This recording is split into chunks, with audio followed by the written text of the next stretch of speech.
यस्मिन् वैभारते वर्ते सुरभिर्देव संसदि अकथा श्राविणां पुंसां निष्मलं जन्म कीर्तितम्। ध्यान देने वाली बात, कितनी बड़ी बात धुंधकारी जी महाराज कह रहे हैं कि इस भारतवर्ष की भूमि पे रहते हुए, चाहे वह किसी भी प्रकार का जीव, चाहे कोई भी मनुष्य, इस भारतवर्ष की भूमि पर रहकर जो भगवान श्री कृष्ण, भगवान श्री राम की कथा का श्रवण नहीं करता, उसका जीवन व्यर्थ है।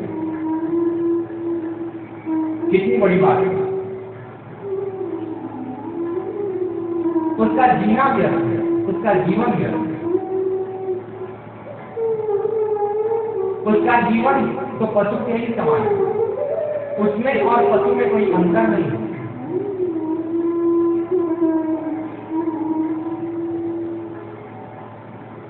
आगे धुंधकारी जी महाराज कहते हैं कि भैया, विद्वानों ने भी देवताओं की सभा में इस श्रीमद् भागवत महिमा का गान किया।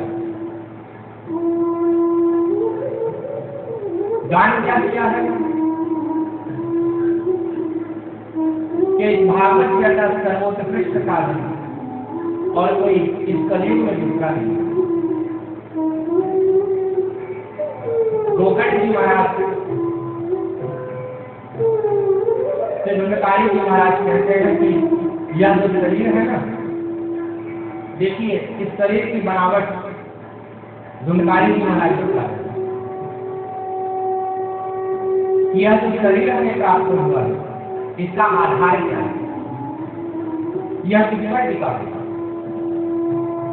यह जो शरीर है यह अस्थियों पर टिका है, हड्डियों पर। और इस शरीर की जो रस्सी है, जो इन हड्डियों को जो बांध रखा है, इन अस्थियों को जो बांध रखा है, वह रस्सी क्या है? वह रस्सी ही नसें हैं। नस रूप रस्सी से हमारे शरीर की हड्डियां जो है, अस्थियां जो है, वह बंधी हुई। और इन अस्थियों पर प्रकृति ने मांस, मेद, मज्जा, चर्म इन सब को ठोक दिया। नहीं तो इस शरीर में कुछ है नहीं, इस शरीर में दुर्गंध नहीं है, या तो मलमूत्र का भांड नहीं है। पर इस शरीर का महत्व कब बढ़ता है? जब सत्य स्वरूप परमात्मा जो है, जब वह अंत रूप से, जब जीव रूप से इस शरीर के अंदर आता है और जब इस शरीर को चेतना प्रदान करता है, तब यह शरीर क्रियाशील है, तब इस शरीर का महत्व बढ़ता है। नहीं तो देखिए, अगर इस शरीर से वह चेतना, वह जीव अगर निकल जाए, तो क्या यह शरीर क्रियाशील होती है? क्या यह शरीर सक्रिय होती है? नहीं। कोई व्यक्ति था, कितना अच्छा उसका व्यवहार, हमसे बोल रहा है, उन्हीं आंखों से हमको देख रहा है, उन्हीं आंखों से हमको सुन रहा है, पर पता नहीं अचानक एकाएक क्या हो गया कि वही आंख, वही नाक, वही मुंह, वही कान सब काम करना बंद कर दिया।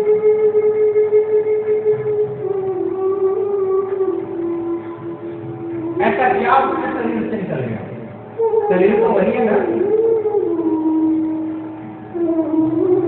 न तो उसका आंख डिफेक्ट हुआ, न तो कान डिफेक्ट हुआ, न तो मुंह में कोई खराबी आई, पर वह बोल क्यों नहीं?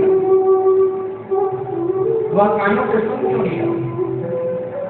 वह नेत्रों से देख क्यों नहीं रहा? तो इस शरीर में कुछ है नहीं, फिर भी हमने इस शरीर को अपना माना।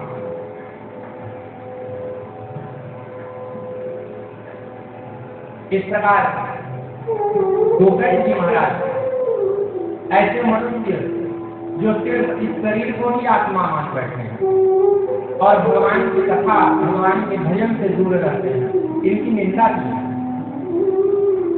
और फिर गोकर्ण जी महाराज के चरणों में धुंधकारी को प्रणाम करते हैं और विमान पर बैठते हैं और भगवान के पार्षदों के साथ भगवान के धर्म से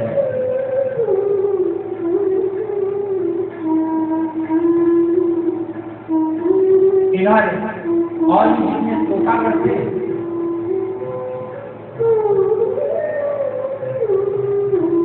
उन्होंने गोकर्ण जी महाराज से पूछा कि भगवान हमारे मन में एक शंका है कि 7 दिनों तक बैठकर आपके मुख से तो कथा हमने ही सुनी, तो फिर सिर्फ धुंधकारी के लिए ही विमान क्यों आए, हमारे लिए पार्षदगण क्यों नहीं है? गोकर्ण जी महाराज ने कहा कि हाँ, यह बात तो सत्य है कि कथा 7 दिनों तक आपने नहीं सुनी और धुंधकारी ने नहीं सुनी, पर धुंधकारी को लेने के लिए विमान आया और आप लोगों को लेने के लिए विमान नहीं है, इसका कारण क्या है? तो उन्होंने पुनः भगवान के पार्षदों का आह्वान किया। भगवान के पार्षद आए और इस बात को, इस प्रश्न को गोकर्ण जी महाराज ने भगवान के पार्षदों से पूछा, उन्हीं पार्षदों से जिन्होंने धुंधकारी को लेने के लिए विमान साथ में लेकर आए थे। और कहते हैं कि भगवान अत्रैव बहवः सन्ति श्रोतारः निर्मलाः आनितानि विमानानि न तेषां युगपत्कुतः।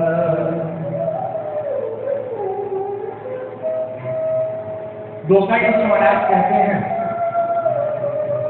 कि हे भगवान के पार्षदगणों, आप कृपा कर हमें यह बताएं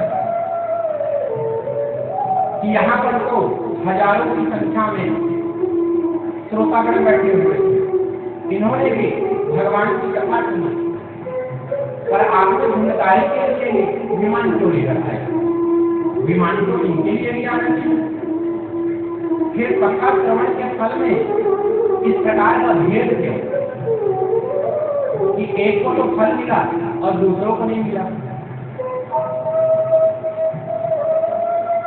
तो भगवान के पार्षद मुस्कुराए और इस प्रकार कहा कि गोकर्ण जी,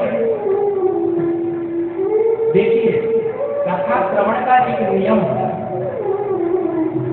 अगर आपने भगवान की कथा नियम सुनी है तो उस कथा का फल आपको मिलेगा, पर अगर आपने भगवान की कथा नियम से नहीं सुनी तो फिर आप भगवान की कथा के फल से वंचित रहेंगे। और कितना बड़ा सिद्धांत, कितना बड़ा सूत्र भगवान के पार्षद देते हैं। अदृढ़ं च हतं ज्ञानं प्रमादेन हतं श्रुतं संदिग्धो निहतो मंत्रो व्यग्रचित्तो हतो जपः।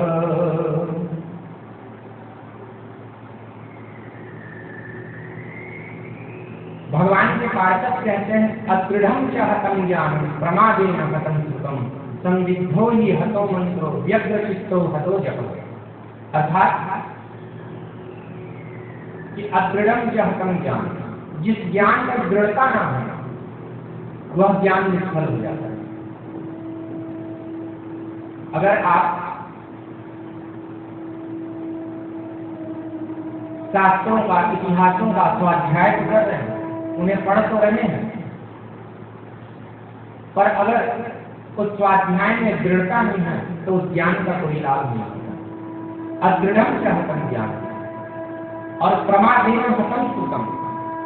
आगे कहते हैं कि आप कथा में बैठे हो, भगवान की कथा सुन रहे हो, परंतु कथा में आपका ध्यान नहीं, ध्यान घर में है, गृहस्थी में है, मन जो है घर में लगा हुआ। शरीर से तो आप कथा स्थल में बैठे हो, पर मन से आप घर का स्मरण कर रहे हो, घर का चिंतन कर रहे हो, संसार का चिंतन कर रहे हो, तो फिर उस कथा श्रवण का लाभ नहीं होता। और आगे कह रहे हैं कि संदिग्धो ही हतो मंत्रो, कि जिस मंत्र में अगर संदेह है, आपका स्वास्थ्य खराब है, आप सर्वाबाधा का जप करवाते हो, आप महामृत्युंजय का आप जप करवाते हो, परंतु उस मंत्र के प्रति संदेह है, उस मंत्र में आपका विश्वास नहीं है, तो फिर उस मंत्र का लाभ नहीं है। आप भले उस मंत्र को करवा दो, उसका जप करवा दो, उस मंत्र का आपको लाभ नहीं है। तो संदिग्धो ही हतो मंत्रो और व्यग्र चित्तो हतो जप। आप जप में बैठे हुए हो, माला हाथ में है, उंगली आपकी चल रही है, पर चित्त जो है बाहर के संसार में लगा हुआ, हाथ में माला चल रही है और आपका ध्यान माल पर है, धन पर है, तो फिर उस जप का कोई लाभ नहीं, उस जप का कोई फल नहीं मिलेगा। तो कितना बड़ा सूत्र यहाँ पर भगवान के पास बने। उन्होंने कहा कि गोकर्ण जी महाराज, तो कथा श्रवण के फल में भेद इसलिए है क्योंकि श्रोताओं के श्रवण में भेद है। यहाँ पर धुंधकारी ने जिस नियम से, जिस संयम से भगवान की कथा श्रवण की, उस प्रकार यहाँ पर अन्य जितने भी श्रोतागण बैठे हुए थे, उन्होंने उस नियम से, उस संयम से भगवान की कथा श्रवण नहीं की। देखिए, धुंधकारी एकांत में बैठा, 7 गांठ वाले बांसों में जाकर बवंडर रूप, जब रोज का कथा, प्रतिदिन का कथा जब समाप्त हो जाता तो धुंधकारी अपने निवास स्थान में जाता, तो गोकर्ण जी जिन जिन लीलाओं को, जिन जिन प्रसंगों को उस दिन कथा में कहते हैं, भगवान की उन लीलाओं को, उन प्रसंगों का वह चिंतन करता, उनका गुणानुमान करता, संयम में, नियम में, व्रत का पालन करके एकांत होकर उसने नियम पूर्वक भगवान की कथा करता। परंतु यहाँ पर जो अन्य श्रोतागण थे, उन्होंने उस प्रकार कथा का श्रवण नहीं किया। इसलिए भगवान की कथा श्रवण में यह भेद है। कितनी ऊंची बात भगवान के दूत, भगवान के पार्षद बता रहे। इसलिए गोकर्ण जी महाराज, आप चिंता न करें, आप पुनः एक बार इस सप्ताह का पारायण करिए, सप्ताह यज्ञ का पारायण करिए, और इस बार सभी श्रोता नियम संयम से भगवान का गुणानुमान करते हुए अपने मन को, अपने चित्त को एकाग्र करके भगवान की कथा श्रवण करें। और इस बार हमने तो विमान लेकर धुंधकारी को लेने के लिए तो हम आए थे विमान लेकर, परंतु आप लोगों को लेने के लिए साक्षात वैकुंठाधिपति आएंगे, भगवान श्री कृष्ण आएंगे, भगवान श्री राम आएंगे। आप चिंता न करें। और ऐसा आज्ञा देकर धुंधकारी वहां से चले, भगवान के पार्षद वहां से चले जाते हैं। पुनः श्रावण मास में गोकर्ण जी महाराज इस सप्ताह यज्ञ का आयोजन करते हैं, और इस बार भगवान के पार्षद जिस नियम को बताए जाते हैं उस नियम का पालन करते हुए, उस आचरण का पालन करते हुए सभी गांव वाले, सभी नगर वाले बैठकर गोकर्ण जी महाराज के मुख से भगवान के कथामृत का पाठ करते हैं, भगवान के कथामृत का श्रवण करते हैं। और इस बार कथा समाप्ति में स्वयं भगवान श्री कृष्ण अपने पार्षदों के साथ आते हैं और आकर गोकर्ण जी महाराज को अपने अंक में भर लेते हैं, अपने हृदय से लगा लेते हैं।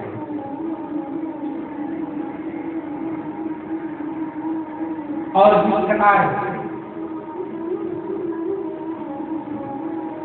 जब भगवान श्री राम अपने समस्त प्रजावासियों को अपने साथ लेकर साकेत धाम में रखते हैं, इस बार भगवान गोकर्ण के साथ समस्त गांव वालों को अपने साथ विमान पर बैठाकर अपने धाम लेकर जाते हैं। बोलिए बाल कृष्ण लाल की जय। आगे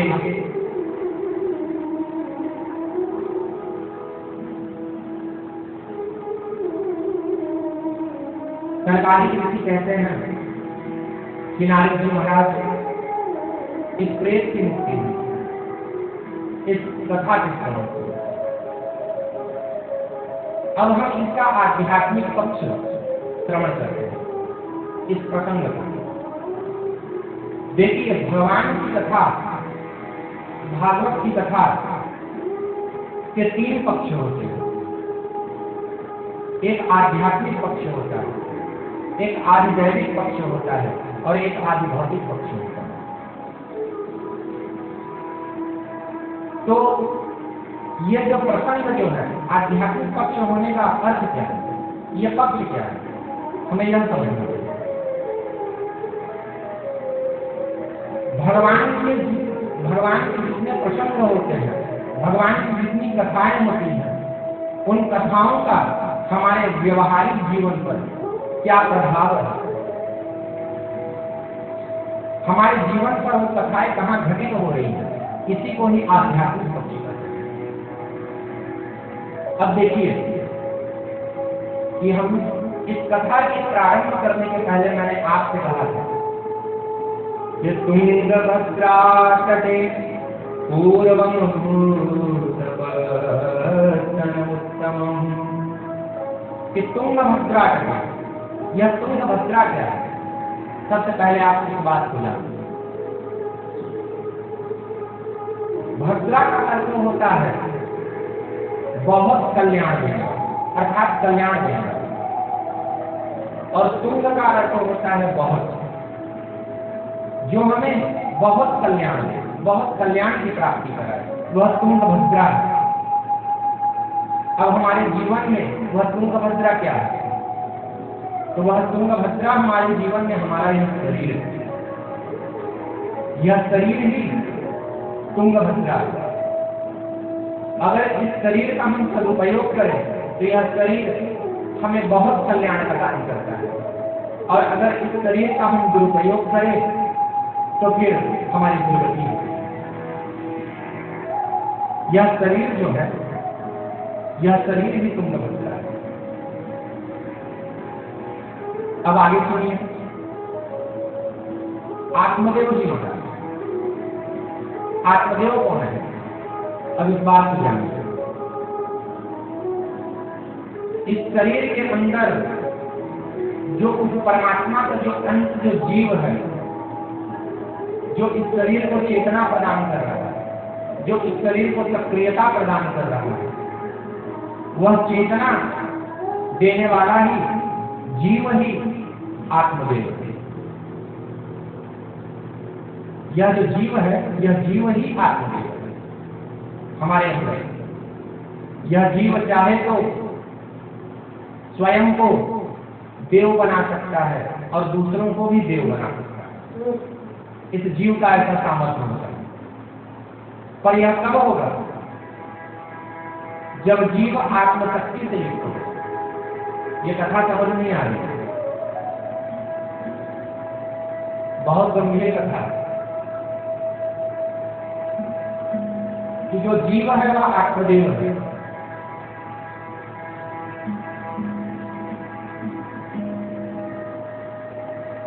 जब वह आत्मशक्ति से युक्त होता है तब वह जीव ही देव बनता है, और इस जीव में इतना सामर्थ्य होता है कि वह स्वयं को भी देव बना सकता है, स्वयं का भी कल्याण कर सकता है और दूसरे प्राणियों का भी कल्याण कर सकता है।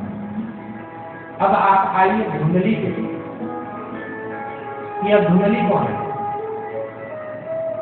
जो हमारी बुद्धि है ना, हमारी मति, ये मति ही धुंधली है, यह बुद्धि ही धुंधली है। हमारी जो बुद्धि है वह बहुत कुतर्क करती है, ऐसा करूंगी, वैसा करूंगी, ये करूंगी, वो करूंगी, और उस धुंधली का भी यही स्वभाव है, वह बकवास बहुत करती है, वह किसी का सुनती नहीं है। हमारी बुद्धि किसी का सुनती है क्या? नहीं सुनती। यह बुद्धि ही धुंधली है, और इस बुद्धि का जो पति है ना, जो आत्मदेव है, हमारे अंदर जो जीव है, वह जीव ही इस धुंधली रूपी बुद्धि का पति है। अब जब इस बुद्धि और इस जीव के मध्य में जब सत्संग हो जाए,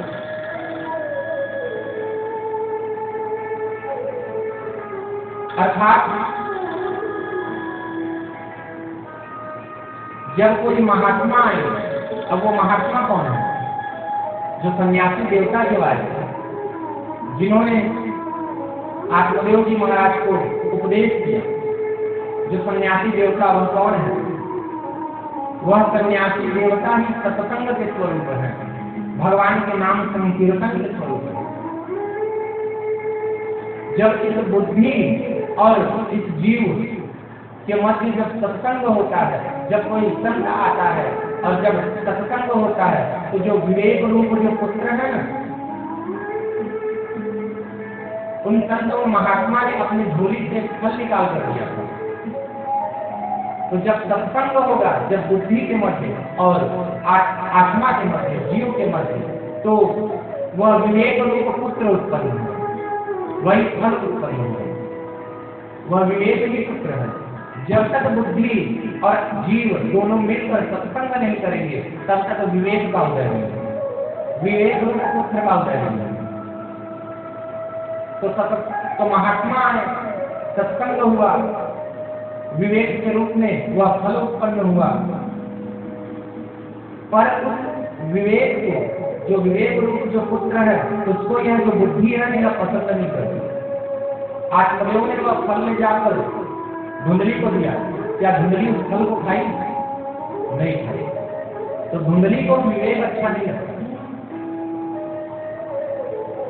बुद्धि को विवेक अच्छा नहीं लगता। जब तक बुद्धि हमारे विवेक से युक्त नहीं होगी, तब तक हम तर्क वितर्क ही करते रहेंगे,